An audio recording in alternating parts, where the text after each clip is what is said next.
सुमित जी, हरियाणा से। श्री हरिवंश। राधे राधे महाराज जी।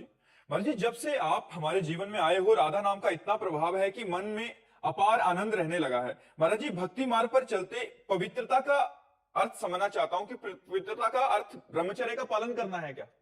नहीं, पवित्रता का अर्थ है शरीर पवित्र करना, वाणी पवित्र करना और मन पवित्र करना। शरीर पवित्र, जैसे आप शौचालय गए तो उतने ही वस्त्र पहन करके जाइए जितने धो सकते हो।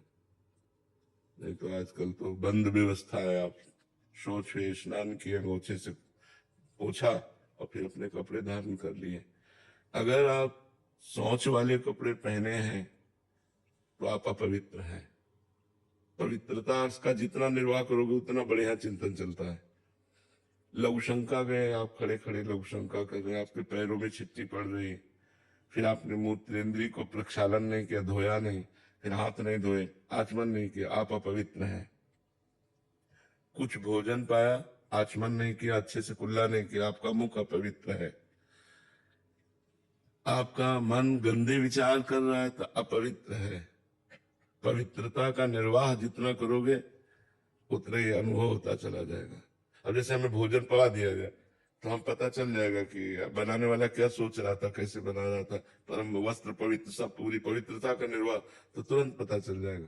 तो ऐसे हम पवित्र रहें तो हम अपने मन को जान सकते हैं, अपनी बुद्धि को जान सकते हैं, मन बुद्धि को भगवान में लगा सकते हैं। अब हमारा मन कहाँ गया क्या, इसलिए पवित्रता का निर्वाह करना अत्यंत आवश्यक है। ब्रह्मचर्य यम नियम में आता है, संयम में। ब्रह्मचर्य और पवित्र करता है। ये तो बाह्य पवित्रता है, ब्रह्मचर्य आंतरिक पवित्रता करता है। यदि हम गृहस्थ में भी हैं तो जितना खींच पावे, महीने, 2 महीने, 4 महीने ब्रह्मचर्य रहे, जितना अधिक से अधिक। ब्रह्मचर्य एक अमोघ शक्ति है जो आपको हर समय उत्साहित रखेगी, स्मृतिवान रखेगी, शरीर को स्वस्थ रखेगी, मन को स्वस्थ रखेगी, नेगेटिव विचारों को रौन देगी, पॉजिटिव विचारों को उत्पन्न कर देगी। ये ब्रह्मचर्य में बहुत लाभ है। आज ब्रह्मचर्य का कोई महत्व ही नहीं रख रहा है। छोटे छोटे बच्चे गंदे आचरण कर रहे हैं। बड़ों की बात क्या है, बड़े तो इसी को सुख ही मान रहे हैं। शराब पीना, मांस खाना, बेविचार करना, यही लक्ष्य ही रह गया है। कोई बिरले ऐसे हैं जो इससे हट करके थोड़ा आत्मानंद, भगवदानंद, सत्संग की तरफ चल रहे हैं, तो कुसंग की तरफ ही जा रहे। शराब पीना, ये करना, वो करना, गंदे आचरण करना। तो हमें लगता है कि अगर हम शरीर पवित्र रखें, मुख पवित्र रखें, वाणी से किसी को गलत ना बोले, मन से गलत विचार ना करें, ब्रह्मचर्य रहें, पवित्र भोजन पावे, तो अभी देखो आपको इतने में ही आनंद आने लगेगा। राधा नाम जो पिए और इतना कीजिए तो इतने में ही आनंद आने लगेगा। अब आप हमें 10 मिनट छोड़ दे, हम चुपचाप बैठ जाए, बाहरी स्मृति खत्म हो जाएगी, बैठे हैं नहीं।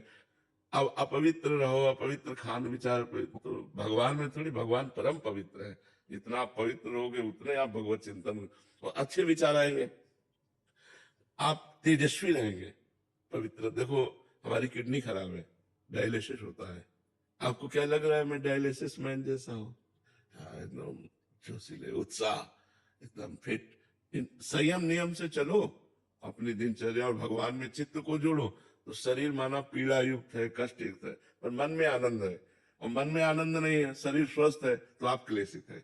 इसलिए सबको चाहिए पवित्रता का निर्वाह करना, उचित पवित्रता का निर्वाह करना। उन्होंने झगड़ा करो कि मैं क्यों छू लिया, ये सब पवित्रता का मतलब दूसरे को हे देखना नहीं है।